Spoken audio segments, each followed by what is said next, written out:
Hadi hep birlikte dünyada yaşayan tüm insanları seçim sandıklarına davet edelim. Adayları belirleyelim ve dünyaya bir başkent seçmelerini isteyelim. Sizce sonuç ne olurdu?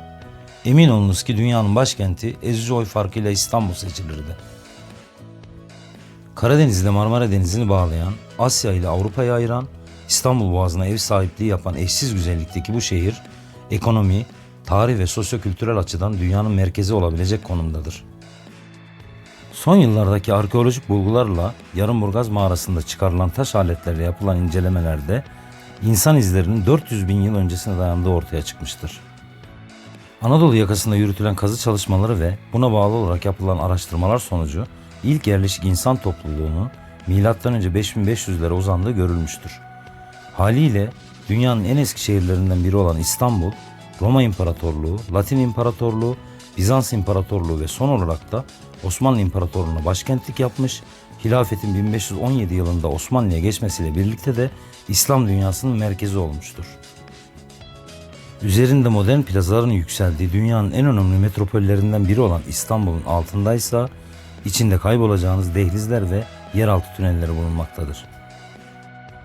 Binlerce yıldır gizemini saklamaya başaran toprağın katmanları, geçmişe dair izlerini ve sırlarını bizlere göstermemek için direnmeye devam etmektedir. Güzel İstanbul'umuzun toprağının üstünde de 1500 yıldır onlarca depreme, yangınlara, isyanlara, işgal ve yağmalara karşı direnen bir yapı vardır. Ayasofya. Tarihler 23 Şubat 532 yılını gösterdiğinde 2 baş mimar, 1000 ustabaşı ve 10.000 işçi, hırsından yanıp tutuşan imparatorları Justinianus'in amacına ulaşmasını sağlamak için bir araya geldiler. O döneme göre imkansız gibi görünen 5 yıl gibi kısa bir sürede aralıksız çalışarak imparatorların emirlerini yerine getireceklerdi. Eğer 27 Aralık 537 yılında Ayasofya'nın müthiş açılış töreninin davetliler arasında yer alsaydık, gururlu Roma İmparatorunun "Tanrım sana şükürler olsun, Süleyman'ı yendim" diyen haykırışları kulaklarımızda çınlıyor olacaktı. Zamanın en büyük dini yapısı Kudüs'te bulunan Süleyman Mabedi'ydi. Ayasofya'nın açılışıyla birlikte en büyüklük unvanı el değiştirmiş oluyordu. Artık dünyanın en büyük mabedi Ayasofya Kilisesi'ydi. İmparatorun böbürlenmesi işte tam da bu nedenden ileri geliyordu. Ne de olsa Büyük Roma İmparatorluğu'na ve Büyük Justinianus'a böylesine görkemli ve büyük bir mabet yakışırdı. Halbuki ne kadar büyük olduğunu düşünerek kendisini dev aynasında gören bu imparator, 55 yıl önce 482 yılında Üsküp, Makedonya'da bulunan küçücük bir köyde dünyaya gelmişti. Çiftçilik yapan ailesinin yanından amcası ile birlikte ayrılarak Konstantinopolis'e gelmiş ve burada eğitim almaya başlamıştı. Eğitimi sonrası subay olarak orduya giren genç Justinian, zamanla askeri güç toplamaya başlamış ve amcasının imparator olabilmesi için önündeki engelleri bir bir kaldırmayı başarabilmişti. İlginç olansa okuma yazma dahi bilmeyen amcasının Roma imparatoru olabilmesiydi. Yıllar ilerledikçe amcası yaşlanmaya başlamış ve yeğeninden ülke yönetimine yardımcı olmasını istemiştir. Devlet işlerini var gücüyle koşturan bu genç subay artık imparatorun evlatlığı ve Doğu Roma'nın tek varisidir. Bunca koşturmanın arasında gönül işlerine de vakit bulabilen genç Justinian, pagan rahibesi olan bir kadının kızıyla tanışır. Bu güzel kız tiyatro ve panayırlarda dansçılık yapmaktadır. Aslında bir fahişe olduğu herkes tarafından bilinmektedir. Aralarındaki ilişki zamanla aşka dönüşür. Kaderin de imparatoru çelik olacağını muhtemelen rüyasında bile göremeyecek olan güzeller güzeli Theodora.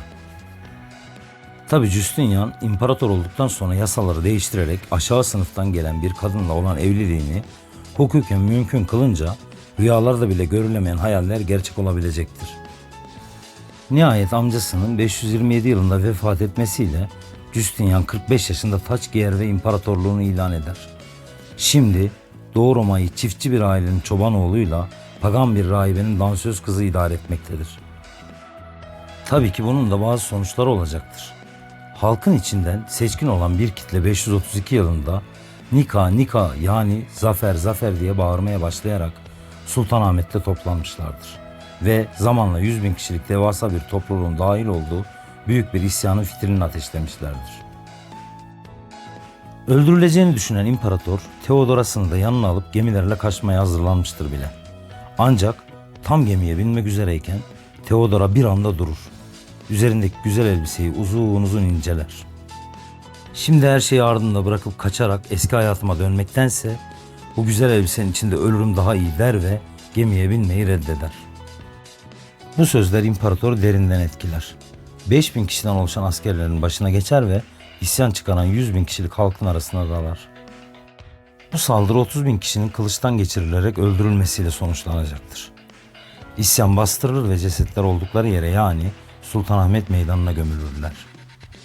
Bu isyanın neticesinde Konstantinopolis 5 gün boyunca yanmış ve ikinci kez yapılmış olan eski Ayasofya kül olmuştur. Bunca kişinin ölümü ve şehirdeki tahribat imparatoru çok üzmüştür. Yaşananları unutmak ve yeni isyanların önünü kesmek için imparatorun emri çok açıktır. Yanan kilisenin olduğu yere dünyanın en büyük mabedini yeniden yaptırmak. Üçüncü kez aynı yere yapılan ve bu sefer günümüze kadar dimdik ayakta kalabilmeyi başaran bu eşsiz eserin ortaya çıkış macerası işte böyledir. Ayasofya'nın muhteşem açılışında Süleyman seni yendim diye deli gibi bağıran imparatorun aklından belki de öldürttüğü 30.000 kişi geçmekteydi. Kim bilebilir ki?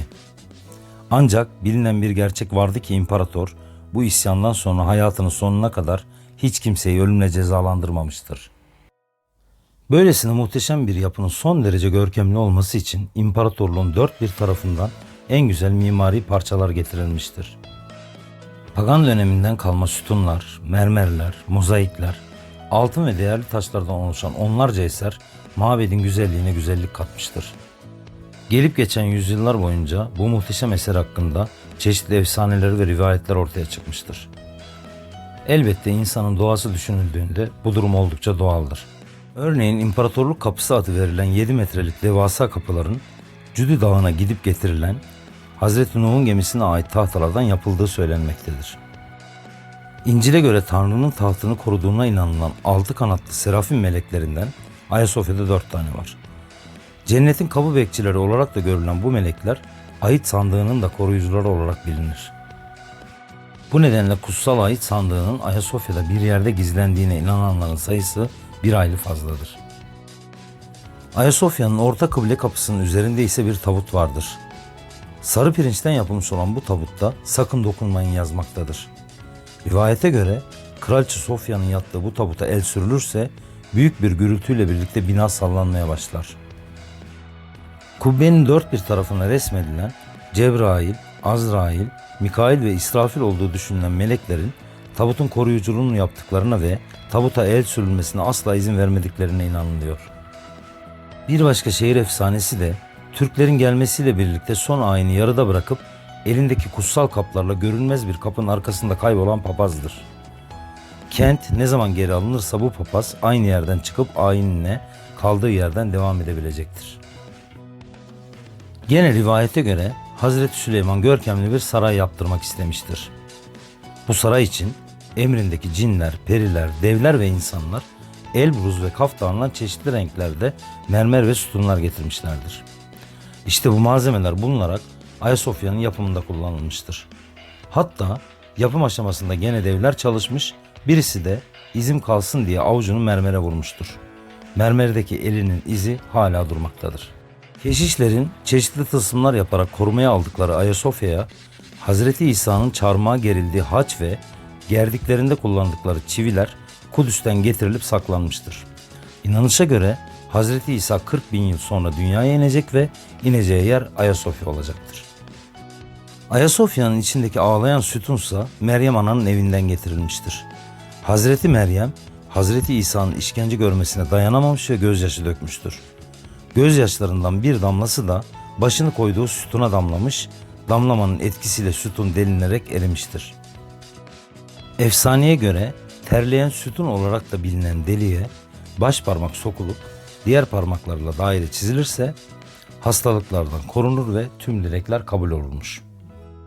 Başka bir efsaneye göre ise Peygamber Efendimiz miraca çıktığında Cebrail aleyhisselamla birlikte Firdevs cenneti makamına girerler. Orada camiye benzeyen bir bina görürler. Binanın içinde 40 adet yakuttan direk vardır. Binanın içi zümrüt ve firuze taşlarıyla kaplanmış, döşemeleri gümüşten yapılmış, avlusu ise değişik zinetlerle süslenmiştir. Altın ve gümüş lülelerden oluşmuş bir havuzda ise devamlı Kevser suyu akmaktadır. İçine girenlerin bir daha çıkmak istemeyecekleri bu yeri Peygamber Efendimiz Cebrail'e sorar. Cebrail de "Ya Muhammed, ümmetin için Allahü Teala bu makamı yaratmıştır.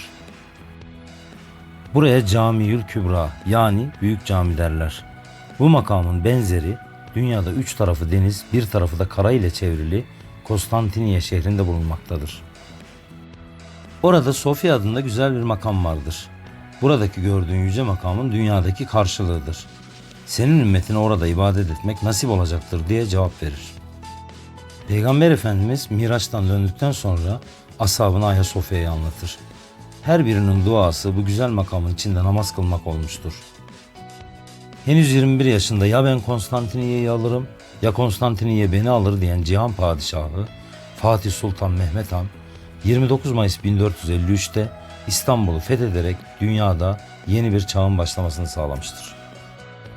Akıl hocası Akşemseddin'le birlikte Ayasofya'nın kapısına gelerek Rabbimizin isimlerinden birisi olan tüm kapıları açan anlamına gelen "Ya Fettah" diyerek içeri girmişlerdir. İlk cuma namazını Ayasofya'da kılmak isteyen Fatih Sultan Mehmet'in buyrukları üzerine gerekli hazırlıklar başlamıştır. Camide toplanan ecdadımızın başına namazı kıldırmak için Cihan Padişahı geçmiş ancak 2 kez namazı bozmuştur. Nihayet 3. seferde namaza devam etmiş ve ibadeti tamamlayabilmiştir. Bu konu Akşemseddin'e sorulduğunda ise verilen cevap şaşırtıcıdır. Cihan Padişahı ilk 2 tekbirde kıblenin gözü önüne gelmemesi nedeniyle namazı bozmuştur. Ancak 3. tekrarda kıble gözünün önüne gelmiş ve namaza devam edebilmiştir. Rivayete göre 2. tekbirden sonra Hızır Aleyhisselam yetişmiş ve ağlama sütunundaki deliğe parmağını sokarak Ayasofya'nın yönünü kıbleye doğru çevirmiştir. Daha yüzlerce efsane ve sırrı içerisinde barındıran şanlı bayrağımızın altındaki bu eşsiz binanın minarelerinden Allah'ın izniyle inşallah ezan sesleri kıyamete kadar yükselmeye devam edecektir.